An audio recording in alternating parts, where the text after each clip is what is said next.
నమస్తే తెలుగు వన్ న్యూస్కి స్వాగతం. ఏబి వెంకటేశ్వరరావు గారి విషయంలో ప్రభుత్వం మరో కీలకమైన నిర్ణయం తీసుకుంది. ఆయన్ని పోలీస్ హౌసింగ్ కార్పొరేషన్ చైర్మన్గా నియమిస్తూ జీవో విడుదల చేసింది 2 సంవత్సరాలకి గాను. ఏబి వెంకటేశ్వరరావు గారి విషయంలో ఐపీఎస్ విషయంలో జరగనంత చర్చ తెలుగు రాష్ట్రాల్లో జరుగుతూ వచ్చింది. గత 5 ఏళ్లలో ఇప్పుడు కూడా గత 5 ఏళ్లలో ఆయన అనుభవించినటువంటి తీరు చూశారు. ఆయనకి న్యాయం జరగాలి కూటమి ప్రభుత్వం వస్తే అని అనుకున్నారు. 6 నెలల తర్వాత కూడా ఆయనకి న్యాయం జరగకపోవడంతో ఇంకా ఆయనకి న్యాయం జరగాలనేటువంటి డిమాండ్ ఎక్కువైంది సోషల్ మీడియా ద్వారా కూడా.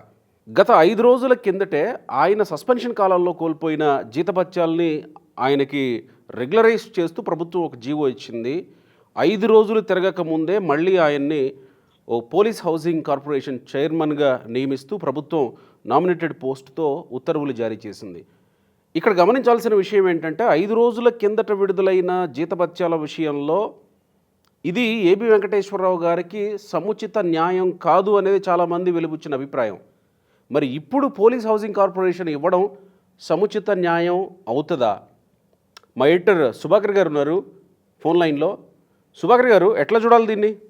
గోపి, నువ్వు ఇంట్రోలో చెప్పినట్టు గత వారం ఏదైతే వైసీపీ ప్రభుత్వంలో సీనియర్ ఐపీఎస్ అధికారి, దట్టు డీజీ ర్యాంక్ అధికారిని 5 సంవత్సరాల పాటు వేధించిన జగన్ ప్రభుత్వం హైకోర్టు ఆర్డర్ ప్రకారం లాస్ట్ రోజు ఏబి వెంకటేశ్వరరావు రిటైర్మెంట్ అయ్యే ఆఖరి రోజున పోస్టింగ్ ఇచ్చి printing and stationery director general గా పంపించింది.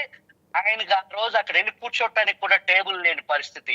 అయితే అనివార్య పరిస్థితుల్లో హైకోర్టు ఇచ్చిన డైరెక్షన్ మేరకు తప్పని పరిస్థితుల్లో వాస్తవానికి జగన్మోహన్ రెడ్డి తన ముఖ్యమంత్రిగా ప్రమాణ స్వీకారం చేసిన రోజు నుంచి 5 సంవత్సరాల పాటు ఏబి వెంకటేశ్వరరావుని తన పదవీ కాలంలో ఒక్కరోజు కూడా ఉద్యోగం చేయనివ్వకుండా సస్పెన్షన్ లోనే ఉంచాలి అనే దానికి సంబంధించి క్యాట్కి వెళ్ళారు, హైకోర్టుకి వెళ్ళారు, సుప్రీంకోర్టుకి వెళ్ళారు. భారతదేశ చరిత్రలో ఒక అధికారిని రాజ్యం హింసించటం, వేధించటం, సుదీర్ఘంగా 5 సంవత్సరాల కాలం పాటు ఒక సాధారణ సిన్సియర్ పోలీస్ అధికారిని రాజ్యం కోర్టుల వరకు వెళ్ళి ఒక వ్యక్తి మీద పోరాటం చేయటం అంటే బహుశా భారతదేశ చరిత్రలో స్వతంత్రం ముందు గాని స్వతంత్ర అనంతరం గాని ఇంతటి వికృత పాశవిక ఉన్మాదాన్ని ఎదుర్కొన్న ఒకే ఒక్క వ్యక్తి ఏబి వెంకటేశ్వరరావు. అయితే కూటమి ప్రభుత్వం ఏర్పడి దాదాపు 7 నెలలు పూర్తయి 8 నెలలు గడుస్తుంది. కరెక్ట్.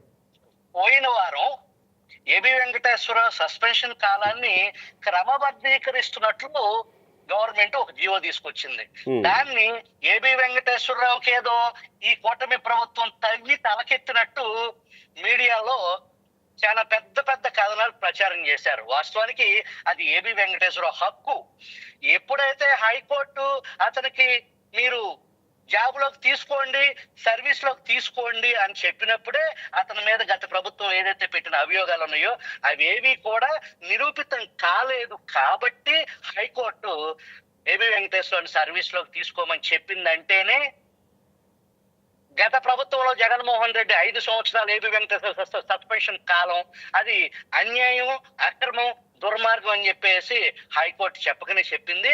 8 నెలలు పట్టిన కూటమి ప్రభుత్వానికి ఆ సస్పెన్షన్ కాలాన్ని ఏదైతే క్రమబద్ధీకరించడం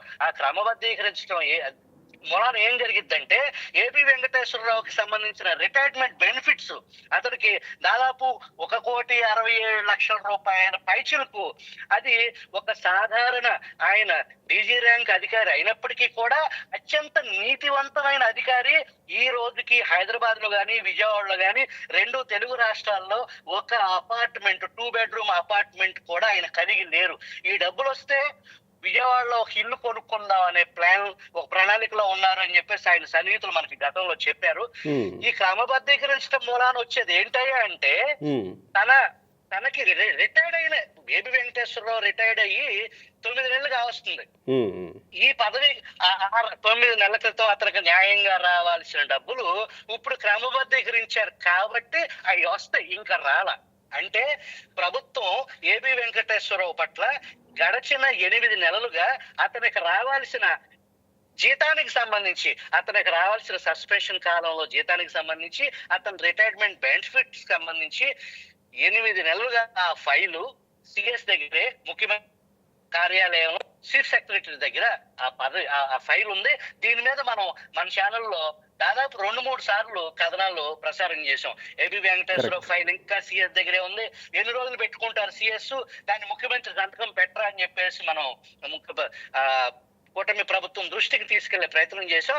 ఎనీవే లాస్ట్ వీక్ ఆయన సస్పెన్షన్ కాలాన్ని క్రమబద్ధీకరిస్తున్నాం అనేది, ఆయనకి న్యాయంగా దక్కాల్సిన డబ్బులు ఈ వారం వచ్చే వారం ఆయన అకౌంట్ లోకి వస్తాయి. అక్కడికి ఆ సర్వీస్ కాలానికి సంబంధించి ఒక ఇండియన్ పోలీస్ ఆఫీసర్, ఒక నిజాయితీ పరుడికి గౌరవంగా దక్కాల్సిన వ్యవహారానికి సంబంధించి ఆ లాస్ట్ పెన్ని ఏదైతే తన జీవిత కాలంలో 35-40 సంవత్సరాల పాటు ఈ దేశానికి సేవలు అందించి ప్రాణాలకు పణంగా పెట్టి నక్సల్ జోన్ లో పనిచేసి డిపార్ట్మెంట్ లో అత్యంత నిజాయితీ పరుడుగా, డిపార్ట్మెంట్ లో తన సహచరులు తన కింద పనిచేసే వ్యక్తులతో ఆయన వ్యవహరించిన తీరు, పోలీస్ డిపార్ట్మెంట్ లోనే ఒక మేధావిగా, ఒక మానవవాదిగా, అటు నక్సలైట్ మేధావులతో కూడా చర్చకు సిద్ధం అని చెప్పేసి వాళ్ళతో చర్చల్లో పాల్గొనే స్థాయిలో అతని ఉద్యోగాన్ని సంపూర్ణంగా, పరిపూర్ణంగా పోలీస్ శాఖలో కూడా అనేక సంస్కరణల్ని తీసుకొచ్చిన ఘనత ఏబి వెంకటేశ్వరదే. విజయవాడ పోలీస్ కమిషనర్ గా పనిచేసినప్పుడు ఇప్పుడు మనం చూస్తున్న ఏలూరు రోడ్డు, బందర్ రోడ్డు, ఆ 5 రూట్ లో ఆ ట్రాఫిక్ ఆ చిన్న సూచనల మూలాన ఇవాళ ట్రాఫిక్ కి సంబంధించి కానీ, నైట్ లైఫ్ ఏదైతే ఇప్పుడు Vijayawada Indira Gandhi municipal stadium road లో ఆ నైట్ ఫుడ్ కోర్ట్స్ ఉన్నాయో, అది కూడా ఏబి వెంకటేశ్వరరావు కారణంగానే దానికి ఇదైంది. డైలీ రెస్పీ లాంటి ప్రోగ్రామ్స్, ప్రజలకు చేరువయ్యే పోలీసింగ్, ఫ్రెండ్లీ పోలీసింగ్ అనేది, తన దగ్గర పనిచేసిన కానిస్టేబుల్ కూడా అత్యంత గౌరవంగా, ఒక మనిషి గొప్పతనం తెలుసుకోవాలంటే తన కింద స్థాయిలో పనిచేసే వ్యక్తుల పట్ల ఆ వ్యక్తి ఎలాంటి గౌరవ మర్యాదలు చూపిస్తాడనే దాని మీద ఆ వ్యక్తిత్వం ఆధారపడి ఉంటది. ఆ విషయంలో ఏబి వెంకటేశ్వరరావు పదవిలో ఉండగా ఆయన పర్సెప్షన్ ఏంటి, ఆయన వ్యక్తిత్వం ఏంటి అనే దానికి కానిస్టేబుల్ స్థాయి వాళ్ళు కూడా ఏబి వెంకటేశ్వరరావుని గుండెల్లో పెట్టుకుని ఆరాధించే కానిస్టేబుల్ మనం పలకరించాం గతంలో మన ఛానల్ ద్వారా. అయితే ఇప్పుడు ఏదైతే పోలీస్ హౌసింగ్ కార్పొరేషన్ చైర్మన్ అనే పదవి ఏదైతే ఏబి వెంకటేశ్వరరావుకి ఇచ్చారో, ఇది ఏబి వెంకటేశ్వరరావు ఆ పదవిని యాక్సెప్ట్ చేస్తారా, చెయ్యరా అనేది అత్యంత కీలకం. గోపి, ఇంత పెద్ద ప్రశ్న ఉంది అక్కడ. ఏబి వెంకటేశ్వరరావు మనకు అందుతున్న సమాచారం ప్రకారం ఏబి వెంకటేశ్వరరావు ఆ పదవిని తిరస్కరించే ఆలోచనలో ఉన్నట్టు మనకి విశ్వసనీయ సమాచారం. ఎందుకు, ఎక్కడి నుంచి వచ్చింది ఇలాంటి ఆలోచన, లేకపోతే సమాచారం? ఆయన సన్నిహితుల నుంచా, లేకపోతే ఆయన ఆలోచనల్లో ని మదిస్తే వచ్చిన సమాచారం అనుకోవాలా? మనం ఏబి వెంకటేశ్వరరావు ఏదైతే జియో బయటకు వచ్చిందో, మీడియా ద్వారా జియో బయటకు వస్తే మనం ఏబి వెంకటేశ్వరరావు గారితో మాట్లాడటానికి మనం ప్రయత్నం చేసాం. బట్ ఆయన ఫోన్ కంటిన్యూస్ గా ఎంగేజ్ వస్తానే ఉంది. అలాంటి వాళ్ళు ఎవరో ఆయనతో మాట్లాడుతున్నారు, ఆయన ఫోన్ మనకు అందుబాటులో లేదు, కంటిన్యూస్ ఎంగేజ్ కారణంగా. బట్ ఆయనకి సంబంధించిన కొంతమంది అత్యంత సన్నిహితులు, సహచరులకు సంబంధించి మనం ఒకళ్ళిద్దరితో ఫోన్ లో ఏం జరుగుతుంది అనే దానికి సంబంధించి ఏబి వెంకటేశ్వర గారు దాన్ని గౌరవప్రదంగా స్వీకరిస్తున్నాడా ఏంటి అనేది అడిగితే తిరస్కరించడానికి ఎక్కువ అవకాశాలు ఉన్నాయి అని మనకు అందుతున్న సమాచారం. అది కొన్ని గంటల్లో క్లారిటీ వచ్చే అవకాశం ఉంది. ఇక్కడ గోపి మనం చూడాల్సింది ఏంటంటే, ఏబి వెంకటేశ్వరరావు అనే అతను ఒక senior police officer, DG rank అధికారి. 5 సంవత్సరాలు కాకి యూనిఫామ్ కి దూరంగా అణచివేయబడిన దారుణమైన మానసిక వేదనకు గురి చేసినటువంటి అతని మీద తప్పుడు ఫ్యాబ్రికేటెడ్ డాక్యుమెంట్స్ క్రియేట్ చేసి సాక్షాత్తు కోర్టును తప్పుదో పట్టించిన వ్యవహారం. ఆ కార్యక్రమంలో అప్పటి డీజీపీగా పనిచేసినటువంటి గౌతమ్ ఐపీఎస్ ఆఫీసర్ ఆ కుట్రలో పాల్గొన్నారు. ఏబి వెంకటేశ్వరరావు గతంలో మాట్లాడుతూ వైసీపీ గవర్నమెంట్ లో ఉండగా, వైసీపీ పాలనలో ఏబి వెంకటేశ్వరరావు మాట్లాడిన మాట ఏంటంటే, రేపు ఖచ్చితంగా ప్రభుత్వం మారిద్ది, రోజులన్నీ ఇలాగే ఉండవు. ఈ తప్పుడు డాక్యుమెంట్లు, ఫ్యాబ్రికేటెడ్ డాక్యుమెంట్లు తయారు చేసిన అధికారి ఎవరో అతన్ని ఎక్కడున్నా, ఈ దేశంలో ఎక్కడున్నా సరే గల్లా చొక్కా పట్టుకుని తీసుకొచ్చే బాధ్యత నేను తీసుకుంటాను అని చెప్పేసి ఏబి వెంకటేశ్వరరావు మీడియా ముఖంగా సవాల్ చేశారు. వైసీపీ గవర్నమెంట్ లో గడిచిన 5 సంవత్సరాల వ్యవస్థలను విధ్వంసం చేసిన వ్యవహారంలో ప్రజల ధన మాన ప్రాణాలకు సంబంధించి అనేక దారుణాలు జరిగిన పరిస్థితుల్లో నిజంగా కూటమి పెద్దలకి, ప్రభుత్వాన్ని నడిపే పెద్దలకి గత 5 సంవత్సరాల్లో జరిగిన దారుణాన్ని, దమనకాండని, దాష్టికాన్ని నిజంగా వెలికి తీయాలనే ఉద్దేశం ఉంటే ప్రభుత్వం ఏర్పడిన మొదటి వారంలోనే ఏబి వెంకటేశ్వరరావు లాంటి అధికారికి ఇన్వెస్టిగేషన్ ప్రత్యేక సిట్ అనే లాంటిది ఒక వ్యవస్థను ఏర్పాటు చేసి ఆ 5 సంవత్సరాల్లో జరిగిన దారుణాలకి, నేరాలకు సంబంధించి బయటకు తీసే బాధ్యతను ఏబి వెంకటేశ్వరరావు లాంటి వ్యక్తికి అప్పచెబుతున్నాము అని చెప్పేసి ప్రజాస్వామ్యవాదులు ఎదురు చూశారు. వాస్తవానికి పార్టీలతో సంబంధం లేకుండా న్యూట్రల్ పీపుల్ కూడా ఆ దాష్టికాన్ని, ఆ దారుణాన్ని బయటకు తీసుకొచ్చే ఒక అధికారి, దమ్మున్న అధికారి ఏబి వెంకటేశ్వరరావు ఎందుకు కోరుకున్నారంటే ఏబి వెంకటేశ్వరరావు కూడా బాధితుడే కాబట్టి, అతి పెద్ద బాధితుడు కాబట్టి 5 సంవత్సరాల పాటు ఆ రోజున వీళ్ళు పెట్టిన టెన్షన్ కి ఏబి వెంకటేశ్వరరావుకి గుండెపోటు వచ్చింది. ఆయన స్టెంట్ కూడా వేసుకున్నారు. ఏనాడు మానేసిన సిగరెట్ కూడా జగన్మోహన్ రెడ్డి ప్రభుత్వం పుణ్యం అంట మళ్ళీ ఆ సిగరెట్ కూడా ఆయన కంటిన్యూ చేసే పరిస్థితి. ఆయన పరపతిని, ఆయన నిజాయితీని, ఆయన కుటుంబ సభ్యులు వేదనని, రోదనని, ఎంతో మానసిక క్షోభ అనుభవించిన ఒక ఐపీఎస్ అధికారి బాధితుడు సాక్షాత్తు. అట్లాంటి బాధితుడికే ఒక పవర్ ఇస్తే ఆ ధర్మాన్ని నిలబెట్టడం కోసం బాధితుల పక్షంగా నిలబడి ఆ పెయిన్ అర్థం చేసుకున్న వ్యక్తిగా ఆకాంక్షించారు. వాస్తవానికి కూటమి కార్యకర్తలు, జన సైనికులు గాని, టీడీపీ కార్యకర్తలు గాని, తటస్థులు గాని ఏబి వెంకటేశ్వరరావుకు బాధ్యతలు ఇవ్వాలి అనేది ప్రజాస్వామ్యవాదుల నుంచి ఒక బలమైన కోరికని వాస్తవానికి ఏబి వెంకటేశ్వరరావుకి పదవి ఇవ్వాలని చెప్పేసి ఏబి వెంకటేశ్వరరావు కోరుకోలే. ఏబి వెంకటేశ్వరరావు మద్దతుదారులుగా ఉన్న ఇవాళ ప్రజా మద్దతు, not only police officers, not only Telugu Desam party cadre, ప్రజల్లో కూడా ఏబి వెంకటేశ్వరరావుకు ఒక బలమైన నైతిక మద్దతు అయితే ఆయన సాధించారు. కరెక్టే, ఖచ్చితంగా. ఆయన గురించి ఏ వీడియో వచ్చినా ఆ కామెంట్స్ చూస్తే, ఆ వాళ్ళు ఏ స్థాయి వాళ్ళో తెలియదు కానీ ఆ కామెంట్స్ చూస్తే దాదాపు 90% ఆయనకి మద్దతు ప్రకటించిన వాళ్ళే ఉన్నారు ఆ కామెంట్స్లో. ఏ వీడియో వచ్చినా కానీ అది లక్షల మంది చూస్తూ ఉంటారు. ఏబి వెంకటేశ్వరరావు కొంతమంది అదే టీడీపీలో ఏబి వెంకటేశ్వరరావు ఏదో గతంలో ఇంటెలిజెన్స్ ఫెయిల్యూర్ కారణంగా ఏదో జగన్మోహన్ రెడ్డికి లాభ ఇచ్చింది అని వాదన చేసే వాళ్ళు ఉన్నారు. వాస్తవానికి ఆ వాదనలో నిజం ఏంటంటే, నిజం ఆ లాజిక్ చెప్తాను నేను మీకు. ఏబి వెంకటేశ్వరరావు ఇంటెలిజెన్స్ గా ఉన్నప్పుడు ఇంటెలిజెన్స్ ఫెయిల్యూర్ కారణంగా జగన్మోహన్ రెడ్డి లాభపడ్డారు అన్నోళ్ళకి ఒకవేళ అది నిజంగా అలా జరుగుంటే అది జగన్మోహన్ రెడ్డి సంతోషించే విషయమే కదా. మరి 5 సంవత్సరాలు ఏబి వెంకటేశ్వరరావు ఎందుకు వేధిస్తాడు జగన్మోహన్ రెడ్డి? Correct logic. ఆ లాజిక్ మనం మన ఛానల్ ద్వారా ఏబి వెంకటేశ్వరరావు 5 సంవత్సరాలు ఇంటెలిజెన్స్, ఆయన విద్యుత్ ధర్మాన్ని నిర్వర్తించారు.